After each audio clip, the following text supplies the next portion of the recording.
오늘 준비한 마음, 멘탈력, 네, 겸손하되 자신을 믿어라. 이 키워드부터 시작을 한번 해보도록 하겠습니다. 네, 우리 함께 해주시는 인치님들, 우리 나알님들 겸손한 삶을 살고 계신가요? 네, 근데 그거 아시죠? 시작하기 전에 이것부터 말씀드려야 되는데, 지나친 겸손은 나의 자신감과 자존감을 오히려 하락시킵니다. 네. 그래서 이 겸손함에 있어서도 스스로 이 커트라인을 좀 마련해 두는 것이 굉장히 중요하더라고요. 네. 너무 겸손한 건 좋지만 그렇다고 너무 겸손하지는 않아야 된다. 네. 그래서 어느 정도 커트라인으로 정해놔야 나의 자신감과 자존감에 악영향을 끼치지 않는지를 스스로를 좀 많이 관조해 주셔가지고요. 그 커트라인을 좀 마련해 주셨으면 좋겠습니다.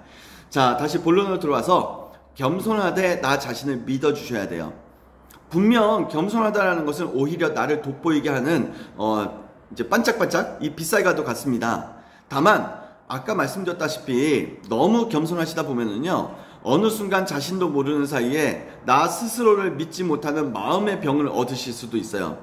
그래서 우리는 끊임없이 나 자신을 믿고 있다라는 것을, 스스로 나를 믿고 있음을 확인하는 시간을 가져주셔야 됩니다. 겸손하시되 나 스스로를 믿어주셔야 돼요. 내가 나조차도 믿지 못하는데 누가 나를 믿어줄 것이고, 내가 나조차도 믿지 못하는데 어떤 일이든 치고 나갈 수 있겠습니까? 나 스스로를 굳게 믿는 자신감 없이는요, 성공도 행복도 이룰 수 없음이에요.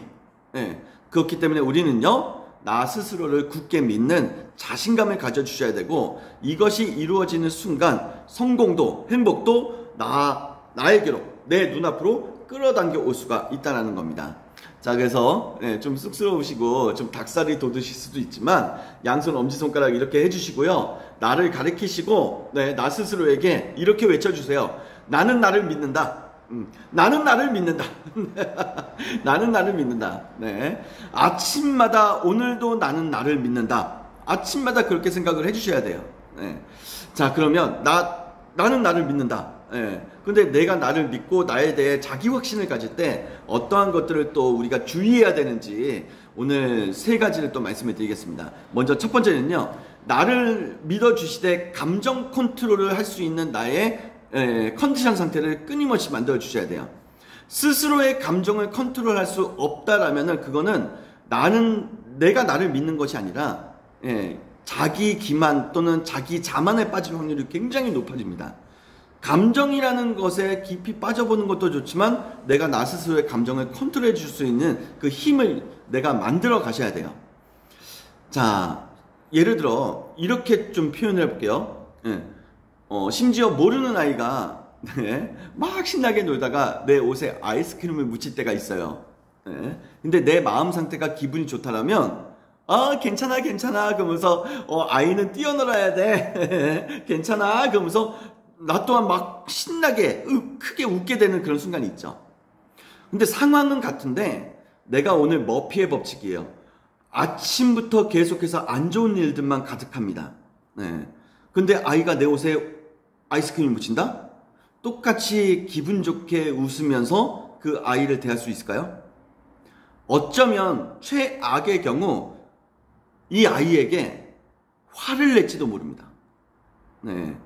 아나운서계에 지금은 이제 너무나 이제 경력이 좀 오래이셔가지고 아나운서계에 굉장히 지금은 연배가 높으신 한 분이 계시는데, 제가 국민학교 시절에 그분은 이미 아나운서 생활을 하고 계셨거든요.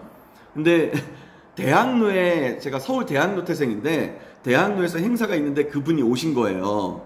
그래서 잠깐 쉬시는지 의자에 앉아서 이렇게 부채질을 하고 계시더라고요. 어린 나이니까 아나운서도 있겠다. 너무 신기해가지고 제가 그 앞에 가서 딱 앉아가지고 너무 해맑게 웃으면서 그분을 딱 바라보고 있었어요. 그랬더니 그 아나운서 분이 저한테 어떻게 했을까요? 그날은 기분이 좋지 않으셨나 봐요. 그냥 저한테 야 이 XX 저리 가 그러더라고요. 상처받았겠죠. 그런데 만약 그 아나운서 분이 기분이 좋은 하루였다면 어떻게 표현했을까요? 예쁘구나. 그런데 어쩌지? 내가 지금은 잠깐 쉬어야 될 때라서 저쪽 가서 놀아주면 안 될까? 이렇게 얘기했겠죠. 네. 내가 어떠한 감정 상태인지에 따라서 상황을 대하는 게 달라진다는 겁니다. 네. 그렇기 때문에 우리는요, 나의 감정에 충실히 하는 거, 이거 너무나 당연하지만 지금 현재 나의 감정의 영향으로 타인에게 부정적 영향을 끼치지는 않는지 이거를 잘 체크해 주셔야 돼요. 판단의 기준은 명확합니다. 네. 내 감정이 좋을 때를 가정해서 현재의 행동을 판단하시고 현재의 행동으로 옮겨가 보시는 거예요. 네. 내가 기분이 좋지 않더라도 그 상황을 맞이했을 때 내가 기분이 만약에 좋은 상태라면 나는 이 상황에서 어떤 액션을 했을까? 어떤 표현을 했을까? 어떤 선택을 했을까를 한번 생각해 보시면서 움직여 주셔야 하는 겁니다. 만약 다른 결과가 나온다면 나는 그저 기분 나빠 행동한 속 좁은 어른이 될 수도 있는 거거든요. 감정은 느끼되 컨트롤해야 되는 것이다. 감정은 느끼되 컨트롤해야 되는 것이다. 이거를 꼭 기억해 주셨으면 좋겠습니다. 자, 두 번째, 마음이 먼저라는 것을 다시 한번 말씀드리고 싶어요. 글을 쓰기 위해 우리는 펜을 들고 도구로 삼고 있고, 음식을 먹기 위해 우리는 숟가락 젓가락을 도구로 삼고 있죠. 나무를 구하기 위해 도끼를 도구로 삼고 있고, 못을 받기 위해 이 망치를 도구로 삼으면서 우리는 살아갑니다. 이렇듯 우리는요, 도구를 통해 세상을 만들고 도구를 통해서 삶을 영위해 나가잖아요. 그런데 이 도구란 것에도 순서가 있어요. 우리가 흔히 말하는 펜, 수저, 도끼, 망치들은 두 번째 도구에 불과하고 첫 번째 도구가 있습니다. 그게 뭐죠? 육체예요. 육체. 우리는 이 육체, 첫 번째 도구를 통해서 망치든 수저든 도끼든 두 번째 도구를 사용한다는 건데, 근데 여기서 우리가 생각해 보겠어요. 과연 첫 번째 도구가 육체인가? 그렇다면 이 첫 번째 도구, 육체는 무엇에 의해 움직이는가요?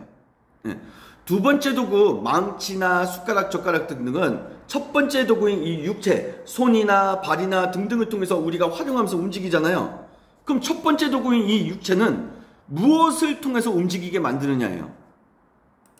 이미 정답은 나와 있죠. 그것은 바로 나의 의식과 생각입니다. 나의 의식과 무의식에 반응해서 육체가 움직이는 거잖아요. 생각에 의해 육체가 반응하는 거잖아요. 즉, 도구의 가치가 사용자에 따라 달라지듯이 똑같은 망치더라도 지금 막 망치질을 배운 사람과 망치질을 20년, 30년 한 사람이 망치질을 하는 것과 똑같은 망치더라도 가치가 달라지는 거잖아요. 나의 이 육체라는 도구 또한 지금 현재 나의 의식과 생각에 따라 가치가 달라진다는 거예요. 그래서 우리는 항상 나의 육체를 더욱 가치 있는 육체로 만들어가기 위해 나의 마음 상태, 의식 상태, 무의식 상태, 생각 등등을 잘 다듬어 주시고 가치 있게 만들어 주셔야 내 육체도 가치 있어진다. 그래서 결국 마음이 먼저다. 이런 말씀을 드려보는 겁니다. 자, 이제 오늘 말씀드리고 싶은 세 번째 이 마음의 기술이에요. 이것 또한 유사 내용으로 해가지고 수십 번을 말씀을 드렸을 텐데 다시 한번 상기해 주셨으면 좋겠습니다. 진짜 실패란 무엇일까? 우리가 흔히 말하는 실패는 아주 비일비재하게 일어나죠. 그래서 우리는 드물게 일어나는 성공이라는 키워드에 열광하는 것일 수도 있습니다. 그런데 이런 순간에 누군가는 이렇게 말해요. 실패란 없다. 단지 성공으로 가는 통과점이 존재할 뿐이다. 어떻게 생각하세요? 맞다고 생각하세요? 아니라고 생각하세요? 저는 긍정적인 오케이, 맞다라고 생각합니다. 그렇습니다. 우리가 흔히 말하는 이 실패라는 것은요, 정상으로 오르기 위한 수많은 능선 중에 하나일 뿐이에요. 수많은 통과점 중에 하나일 뿐이라는 거죠. 감히 말씀을 드릴게요. 진짜 실패란 실패도 아닌 것을 실패로 생각하면서 스스로 자신을 추락시키고 여기가 가장 밑바닥이라고 생각하면서 스스로를 그 밑바닥, 감옥 속에 감금시키는 겁니다. 실패를 정하는 기준은요, 다른 그 무엇도 아닌 나 자신의 마음 상태인 거예요. 내가 실패했다 생각하면 그거는 실패인 거고, 아니야, 통과점이야 생각하면 그건 아직 실패가 아닌 거죠. 결국 나의 마음 상태에 따라서 실패도 이제 결정된다.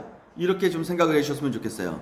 하지만 네, 제가 또 삶이 또 긍정적이어서 그런지 몰라도 우리가 실패라고 순식간에 생각해버리는 그 모든 것들의 99%는 사실은 실패가 아니죠. 대다수의 것들은요, 우리가 살아오면서 나도 모르게 패턴화된 것들입니다. 어렸을 때에 게임을 하다가 친구들과 뭐 이렇게 다방구나 술래잡기를 하다가 오늘은 숨는 거에 실패했어. 나도 모르게 그냥 실패라는 단어를 툭툭 내뱉으면서 실패라는 것들이 그렇게 나 자신에게 이렇게 바이러스처럼 장착이 돼버린 거거든요. 알게 모르게 우리가 실패라는 키워드를 정말로 많이 사용하고 있다. 어렸을 때부터 수많은 놀이를 통해서 우리는 실패하면서 표현하면서 살아왔다. 그렇기 때문에 우리는 진짜 실패란 무엇인가에 대해서 정의를 내려주시고요. 무심코라도 이 실패라는 키워드를 내가 말하지 않는 컨디션 상태를 만들어주신 것도 매우 중요하지 않을까라는 생각을 드려봅니다. 오늘 준비한 내용은 여기까지이고요.